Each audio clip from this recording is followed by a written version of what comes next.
63ാമത് സംസ്ഥാന സ്കൂൾ കലോത്സവ മാമാങ്കത്തിന് തിരിതെളിയാൻ ഇനി ഒരു ദിവസം മാത്രം ബാക്കി. അവസാനഘട്ട മിനുക്കുപണികളുടെ ഒരുക്കത്തിലാണ് 25 വേദികൾ. 25 വേദികളിലായി 249 ഇനങ്ങളിൽ 15,000-ഓളം കലാപ്രതിഭകളാണ് കലോത്സവത്തിൽ പങ്കെടുക്കുന്നത്. വേദികളുടെയും കലവറയുടെയും അവസാനഘട്ട മിനുക്ക് പണികളാണ് ഇനി ബാക്കിയുള്ളത്. വിദ്യാർത്ഥികൾക്ക് വേദികളിലേക്ക് എത്താൻ പ്രത്യേക QR കോഡ് സംവിധാനവും ഏർപ്പെടുത്തിയിട്ടുണ്ട്. കലോത്സവത്തിന് എത്തുന്നവരെ വരവേൽക്കാൻ KSRTC ബസ് സ്റ്റാൻഡിലും റെയിൽവേ സ്റ്റേഷനിലും പ്രത്യേക കൗണ്ടറുകളും ഒരുക്കുന്നുണ്ട്.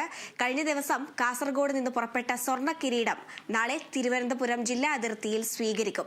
അതേസമയം അതിജീവനത്തിന്റെ കരുത്തു പകർന്ന വയനാട് വെള്ളാർമല സ്കൂളിലെ വിദ്യാർത്ഥികൾ ഉദ്ഘാടനത്തിന് ശേഷം ആദ്യ സംഘനൃത്തം അവതരിപ്പിക്കുമെന്ന് വിദ്യാഭ്യാസ മന്ത്രി വി ശിവൻകുട്ടി പറഞ്ഞു.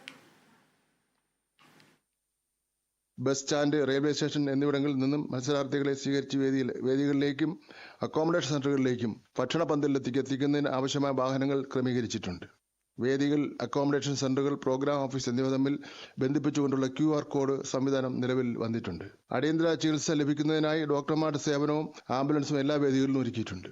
മത്സരവേദികളിലെയും നഗരത്തിലെയും ക്രമസമാധാന പാലനത്തിനും ഗതാഗത ക്രമീകരണത്തിനുമായി സിറ്റി പോലീസ് കമ്മീഷണർ നേതൃത്വത്തിൽ വിപുലമായ സുരക്ഷാ ക്രമീകരണങ്ങൾ ഏർപ്പെടുത്തിയിട്ടുണ്ട്. കാസർഗോഡ് നിന്ന് ആരംഭിച്ച സ്വർണ്ണക്കപ്പ് ഘോഷയാത്ര 3 രാവിലെ തിരുവനന്തപുരം ജില്ലയിൽ എത്തിച്ചേരും. വിവിധ സ്കൂളുകൾ സ്വീകരണം നൽകുകയും ചെയ്യും. വൈകുന്നേരം 5 മണിയോടെ PMGയിൽ എത്തിച്ചേരുന്ന ഘോഷയാത്രയിൽ ജനപ്രതിനിധികൾ, ഉന്നത ഉദ്യോഗസ്ഥന്മാർ എന്നിവയുടെ സാന്നിധ്യത്തിൽ പൊതുവിദ്യാഭ്യാസവും തൊഴിൽ വകുപ്പ് മന്ത്രി സ്വർണ്ണക്കപ്പ് ഏറ്റുവാങ്ങുന്നതാണ്.